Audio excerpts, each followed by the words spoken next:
আসসালামু আলাইকুম। Launch travel visa আপনাকে স্বাগত। সরাসরি সদরঘাট থেকে ভোলা খেয়াঘাট রুটের কর্ণফুলী 10। এর আগে ভিডিও দিয়েছি এমবি ভোলা ও কর্ণফুলী 9 লঞ্চের। আজকে ভিডিও দিব কর্ণফুলী 10 লঞ্চের। ভোলা খেয়াঘাট রুটে 3টি লঞ্চই চলাচল করে। জমজম 7-এর বদলে এমবি ভোলাই চলাচল করে। পানি স্বল্পতার কারণে জমজম 7 টিপে যায় না। রোটেশনে কিন্তু জমজম 7-এর নাম আছে।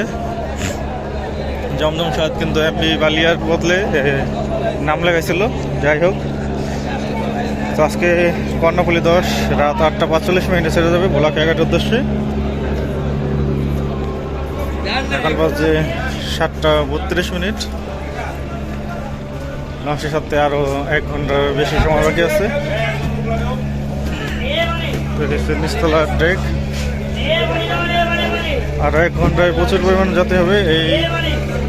এগুলাই নিচে ফেলানো হবে, আন্ডারগ্রাউন্ডে ফেলা হবে।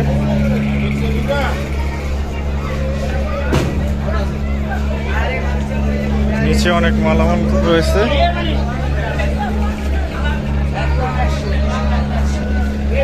ভোলা খেয়াঘাট রোডে কিন্তু বেশ ভালোই মালামাল হয়। কর্ণফুলী 4-এর মতো দুই পাশে 2টি ইঞ্জিন রয়েছে। কর্ণফুলী 10 লঞ্চেও রসুন, আদা, রসুন, পেঁয়াজ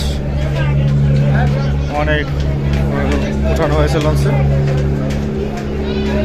তো লঞ্চটির সাথে আরও 1 ঘন্টার বেশি সময় বাকি আছে। 1 ঘন্টা আরও বেশ ভালো পরিমাণ যাত্রী হবে। আগে চলাচল করতে 2টি লঞ্চ, এখন রোটেশন পদ্ধতিতে 1টি করে লঞ্চ চলাচল করে। ঢাকা থেকে রাত 8:45 ও ভোলা খেয়াঘাট থেকে রাত 7:45 ছাড়ে। কর্ণফুলী লঞ্চটি কিন্তু কর্ণফুলী 10 ও 11 মনপুরে হাতিয়ার জন্য তৈরি করা হয়েছিল, কিন্তু যুক্ত হয়েছে ভোলা খেয়াঘাট রুটে। দেখতে পাচ্ছেন ইঞ্জিন বক্স করা সি সার্ভে জাহাজ। এটি হচ্ছে ক্যান্টিন, রাতের খাওয়া দাওয়ার আয়োজন করা হচ্ছে।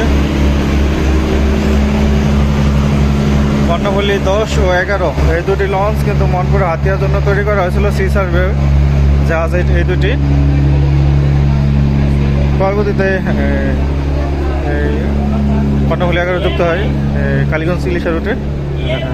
কর্ণফুলী 10 ভোলা খেয়াঘাট রুটে থেকে যায়। তো দ্বিতীয় তলার ডেক যাওয়ার সিঁড়ি,